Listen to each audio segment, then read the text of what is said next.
सरकार के फैसले हैं।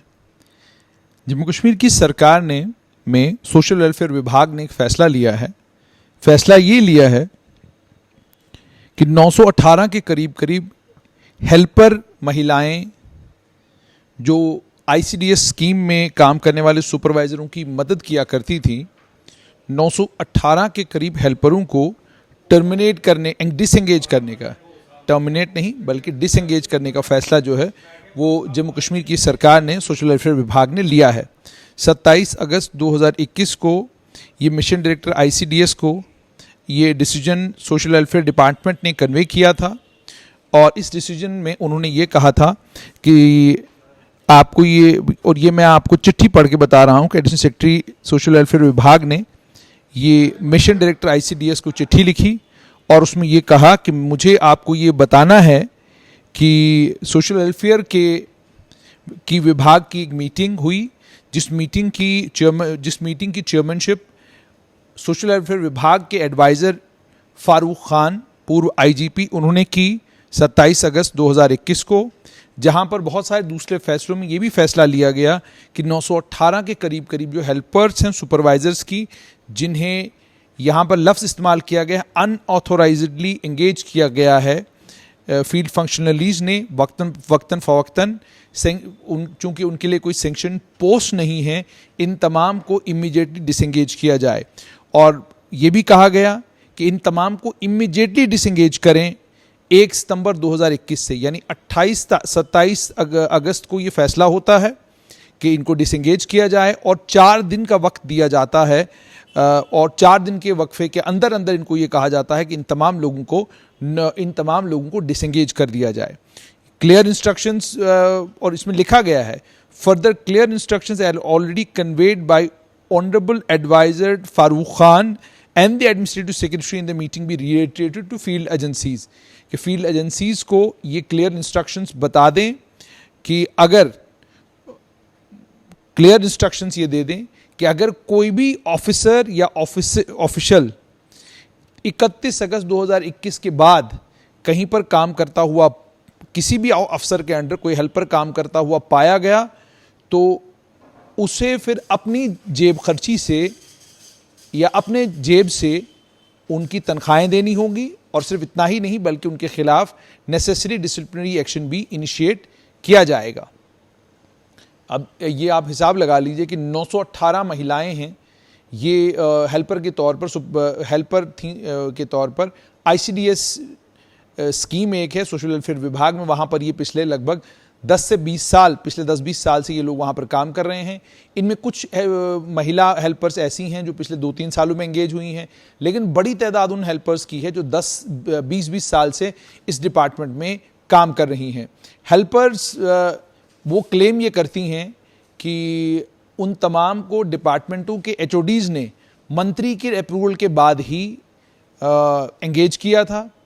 यानी वक्तन फ़वक्तन जो लोग सोशल वेलफेयर विभाग के मंत्री रहे, उन मंत्रियों ने सेक्रेटरी सोशल वेलफेयर को कहा तो उसके कहने के ऊपर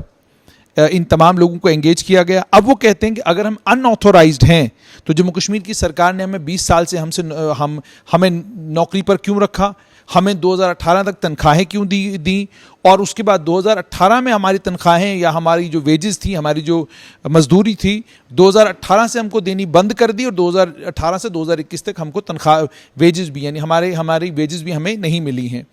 उसके बाद ये भी कहती हैं कि जनाब हमारे खिलाफ तो आप कानूनी कार्रवाई कर रहे हैं, हमें तो डिसएंगेज कर रहे हैं, लेकिन वो अफसर जिन अफसरों ने हमें लगाया है, क्योंकि आपने लफ्ज़ का इस्तेमाल किया है यहाँ पर अनऑथोराइजडली, तो इसका मतलब ये होगा कि ऑथोराइजेशन थी नहीं, आपने इन तमाम लोगों को एंगेज किया, तो उनके खिलाफ कानूनी कार्रवाई क्यों नहीं हो रही है? क्या एडवाइज़र फारूक खान और उसके अफसरों ने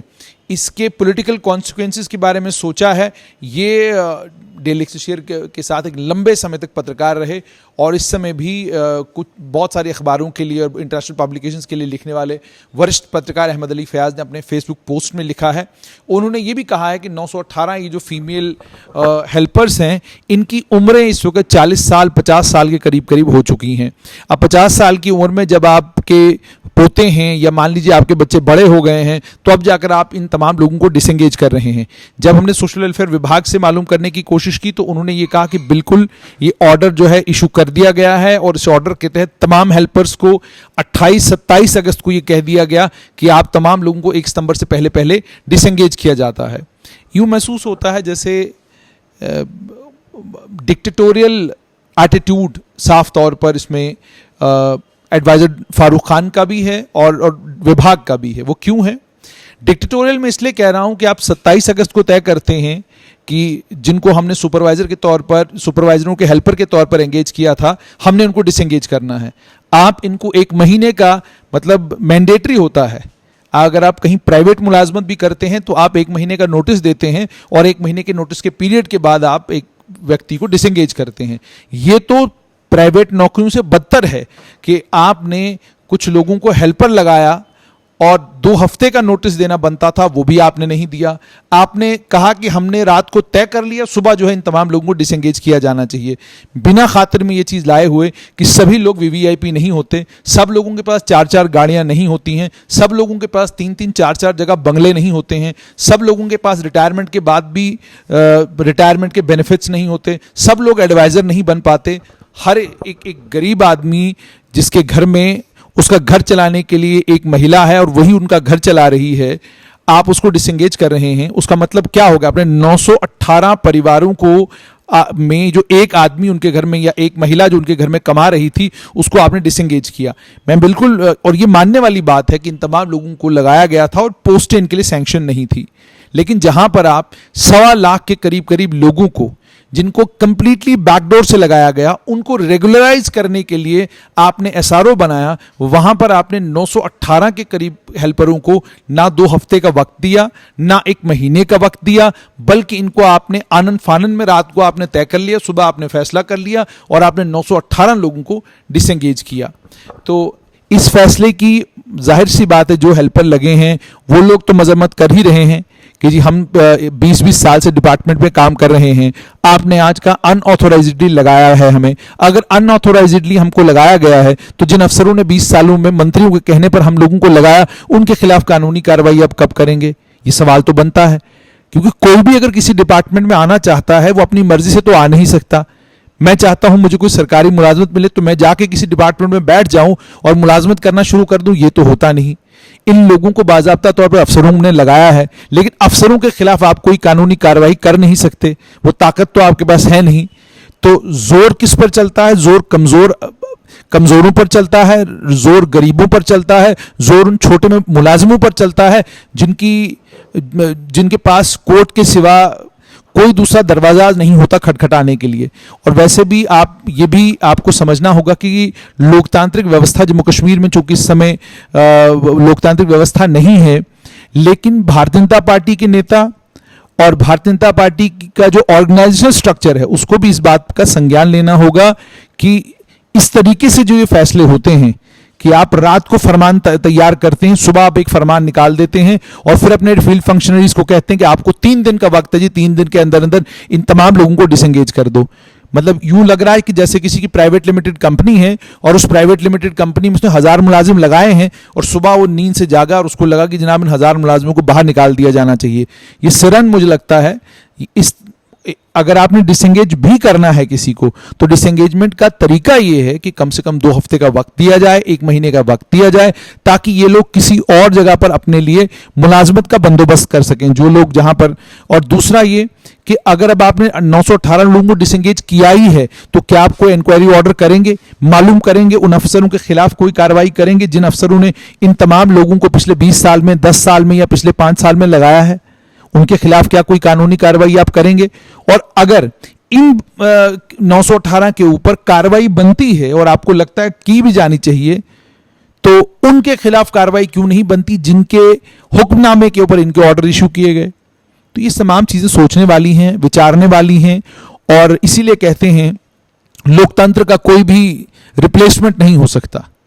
एडवाइजर और खासकर वो लोग जिन्हें चुनाव लड़ने ही नहीं, या जिनको पता है कि हमको कभी चुनावी दंगल में उतारना ही नहीं, तो वो जाहिर सी बात है जब उनको फैसले लेने होंगे तो वो इसी तरह के फैसले लेंगे कि उनका मन कर गया, उनने फैसला ले लिया और ठीक है, हो गया।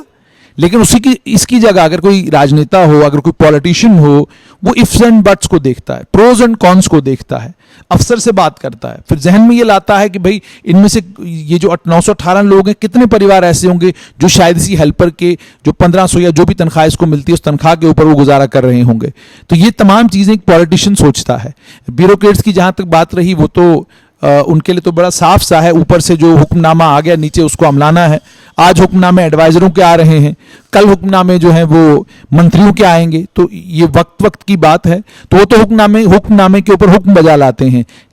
लेकिन जो हुक्म देने वाले हैं उन लोगों को इस पर सोचना चाहिए, विचारना चाहिए कि जब आप किसी की नौकरी छीनते हैं, जब आप किसी से उसकी रोजी रोटी छीनते हैं, तो कम से कम आप ये ख्याल करें, ये कोई प्राइवेट लिमिटेड कंपनी नहीं है कि आपका सुबह मूड आ गया और आपने उठा के किसी आदमी को बाहर कर दिया। क्योंकि जम्मू कश्मीर में तबीयतन प्राइवेट लिमिटेड का ये आलम ही यही है कि जिस मालिक के अंडर आप काम करते हैं वो रात को सोता है, उसको किसी का फ़ोन आता है, वो कहता है कि यार फलां आदमी जो तुमने अपने दफ्तर में लगाया हुआ है ये बिल्कुल बेकार आदमी है, ये किसी काम का आदमी नहीं है, ठीक है, इसको उठाकर बाहर कर दो। वो बेचारा सुबह जो है आता है और उसको सुबह कह दिया जाता है कि भाई तुम्हारी छुट्टी हो गई, मेरी मर्जी है, तुम्हारी छुट्टी हो गई। तो कोई पूछने गाछने वाला प्राइवेट सेक्टर में नहीं है। लेकिन सरकारी सेक्टर में चूंकि आपने 918 लोगों को डिसंगेज किया है, ये कोर्ट में जा सकते हैं, कैट में जा सकते हैं, और अलग अलग दरवाजे हैं जहां पर जाकर ये फरियाद कर सकते हैं और इनकी फरियाद सुनी भी जा सकती है। मगर एक अच्छी पॉलिटिकल डिस्पेंसेशन, एक अच्छी और डेमोक्रेटिक डिस्पेंसेशन और एक अच्छी गवर्नमेंट, एक अच्छी सरकार वो होती है जो कोई भी फैसला जब लेने से पहले उस फैसले के कॉन्सिक्वेंसेस क्या होंगे, उन कॉन्सिक्वेंसेस पर सोच विचार करे,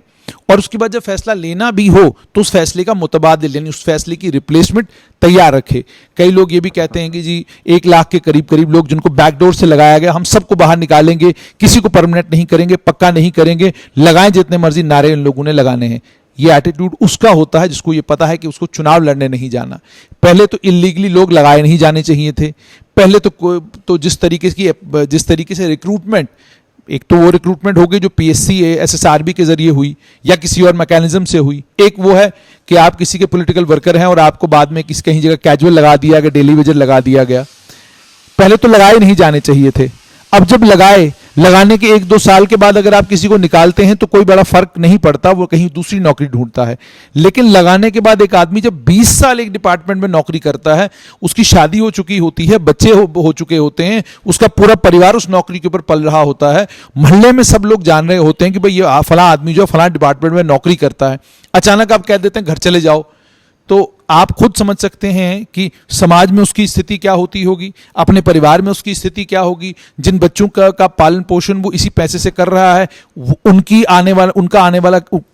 वाले कल के साथ क्या होगा, ये तमाम चीज़ें आपको ध्यान में रखनी चाहिए। इन तमाम चीज़ों पर सोच विचार करना चाहिए, उसके बाद फैसले करने चाहिए। इस तरीके से अगर आप फैसले करते रहेंगे तो इसका राजनीतिक नुकसान कल किसको होगा वो मुझे बताने की ज़रूरत नहीं है। उम्मीद और तवक्का ये कि ICDS के 918 मुलाजमीन की जिनको डिसंगेज किया है सरकार ने, सरकार इन पर पुनर्विचार करेगी और कम से कम इनको 1 महीने का या 14 दिन का वक्त देगी ताकि ये अपने लिए कहीं दूसरी जगह बंदोबस्त कर सकें। और बेहतर तो ये होता कि अगर SRO जो बना है, जिस SRO के तहत 1 लाख के करीब लोगों को आपने रेगुलराइज करना है, उसमें वो लोग भी हैं जो एक स्कीम के तहत लगे थे, उन लोगों को भी आप रेगुलराइज करने जा रहे हैं। वहां पर वो हेल्पर महिलाएं, जो महिलाएं आपके टीकाकरण अभियान में फ्रंट लाइन पर थी, जो महिलाएं कोविड-19